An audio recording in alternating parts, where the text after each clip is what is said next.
thing from. Okay. Things are, so that's not going to happen again. That one is not going to happen.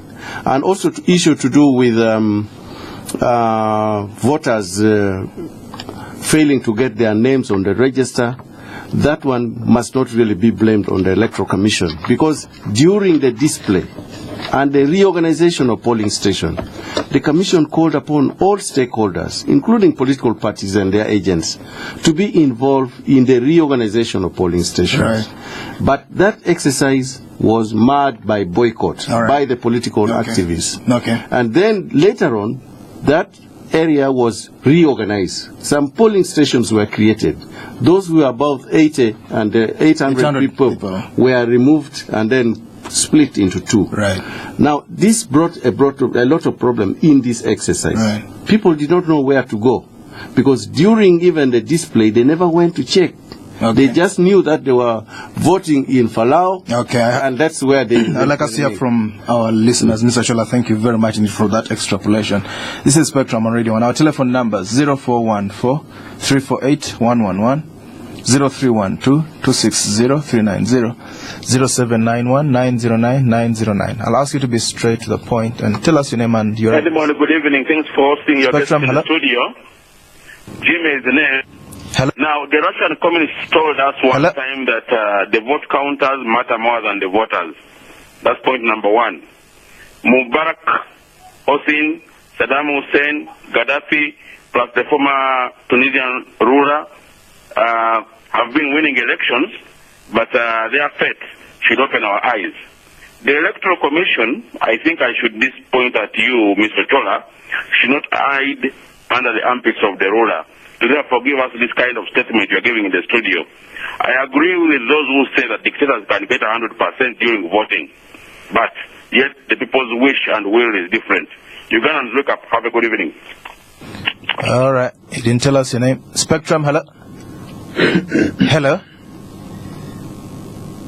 Yes, please tell us your name and where are you calling from? Hello? What's your name? Yes, good evening, sir. Good evening. Your name, sir? Deo Mtabazi. Right. Thanks for the program and thank you for inviting the guests in the studio.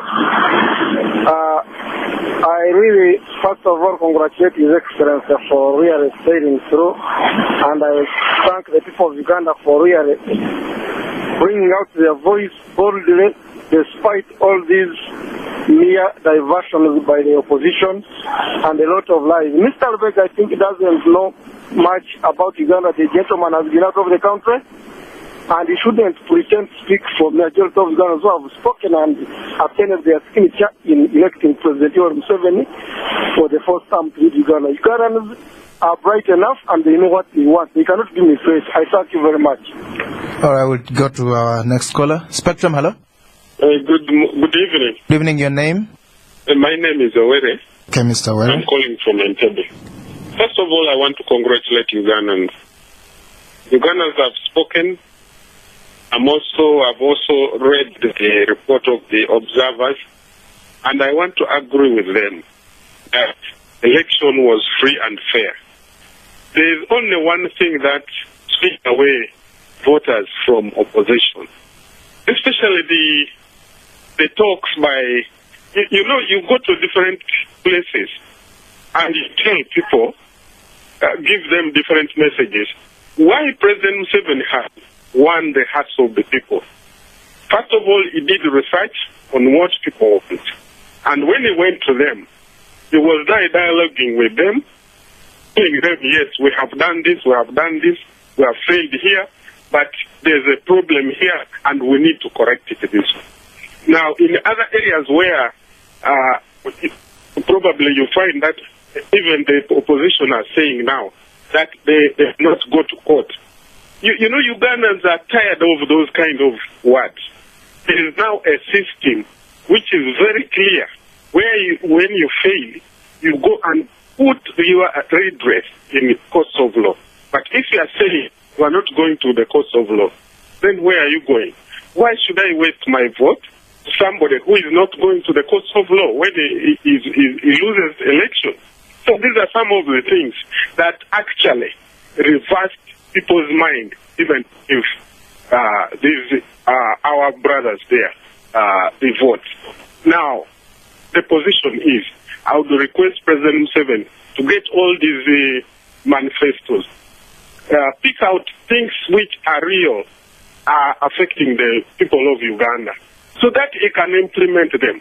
And that is actually the why election is there. People point out the weakness on how these issues can be addressed. I know most of these their manifests are very good, and I would like NRM picking good things out of those manifestos and can be implemented. I thank also the security forces. They gave us confidence, and I would like to see them continuing with that kind of confidence until all the elections are over. Mr. Kyerere, thank you very much indeed. Mr. Kyerere, you've had the questions and comments. What would you say in broad terms? I have nothing to add to the first two callers. They were congratulating their candidates. Another one was expressing his misgivings, and he's completely entitled to his opinions. I wouldn't add anything there. I would want to comment briefly on what Mr. Willy has said, especially on whether the elections were free and fair. He says, he contends they were free and fair. And at the beginning of my address, I said, at this point, I'm not in a position to give that description, because this is a process, and I'm not yet about to score everything that I would need to score, including dispute resolution, including the tarring process is not yet over for many stations. So I would not want to give a premature all right. What? Okay, you wait assessment. All right, go on. Yeah, especially given the fact that, as I said, that this is a process. Okay. And we have just concluded the elections. What about the period after the elections? And that's also very important. Have we seen the election petitions coming in? Okay. Have we looked at the disputes and the complaints that are being filed, and have we verified them? Okay. And it's only after that one can say, oh, given this whole process and the time we have taken through it, before, during, and after, and looking at all the reports filed by the observation teams, what conclusion and assessment can I make of this process? Of course. So I would want to desist from clear. Making that assessment. Of course, talking about the the observer teams, the African brothers were very nice, true to character. They were very, very polite. The AU was very polite. The IGAD, ESCA, and the Commissar were very, very polite. Only the Commonwealth were a little bit tough. Mr. Ochola, broad rebuttal to some of these comments. I think Deo Mutabazi and Mr. Kyerere from Entebbe have expressed their personal observation also as Ugandans. Yes, it is true. They have to congratulate Ugandans, because voting is really somebody's personal wish, as was stated in our Article 1 of the Constitution. It is the power belongs to the people who should express it through voting. So that one, I would agree with them totally over that. Congratulations, and I also thank them for giving us such an encouraging message. Because from the Electoral Commission point of view, this election was done under what we call the best international practices ever. Because if you look at the tallying, it was done in the most transparent system. If you go through the campaign was peaceful. It was harmonized by the presidential candidates themselves, and they stuck to their programs. They went through all over the 112 districts, and also the Uganda civil society have really shown interests.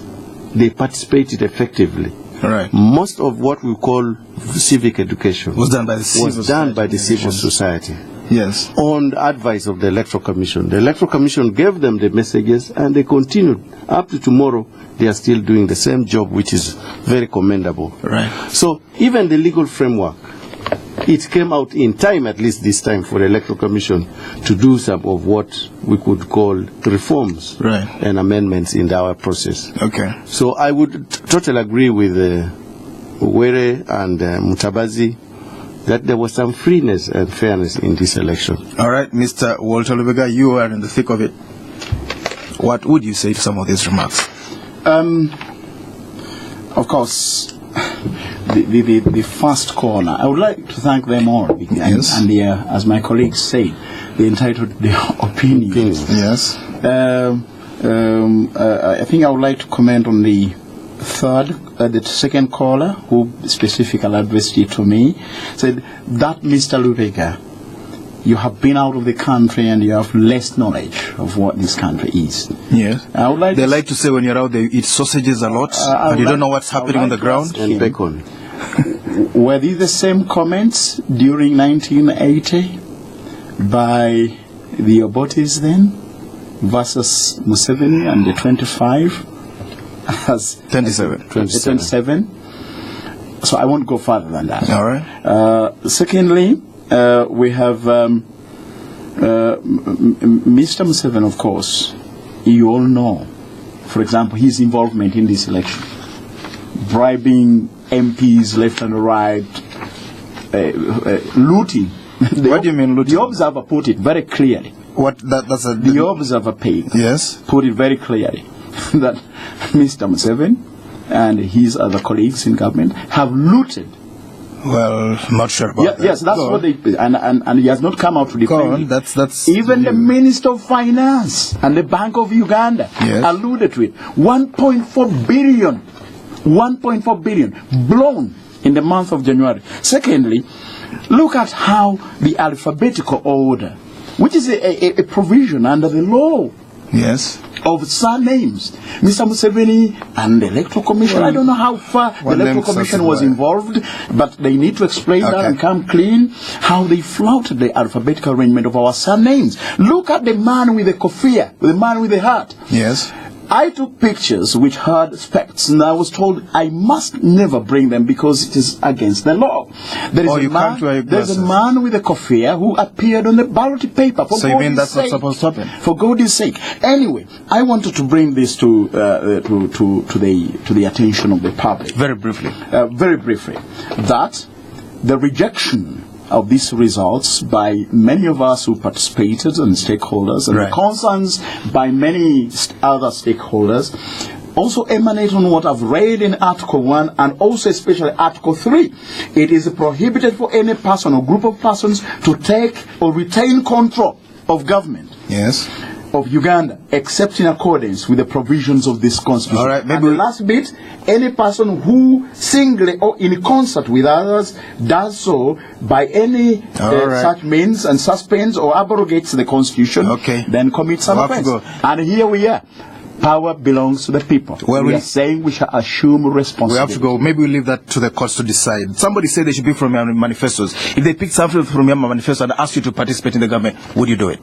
Very briefly, yes or no? Which government? That doesn't have the mandate of the people? We have to end here tonight. Thank you very much to our guest, Mr. Samuel Walter Lubega, former presidential candidate, Mr. Willy Ochola, Charles Willy Ochola, spokesperson for the Electoral Commission, a veteran journalist of many years, Mr. Bruce Kyerere, president of the Uganda Law Society. Thank you for tuning. I've been your host, Edmond. So Spectrum will be back tomorrow. Right now you can hear the news in English, followed by Soul Train. Stay tuned to Radio 1.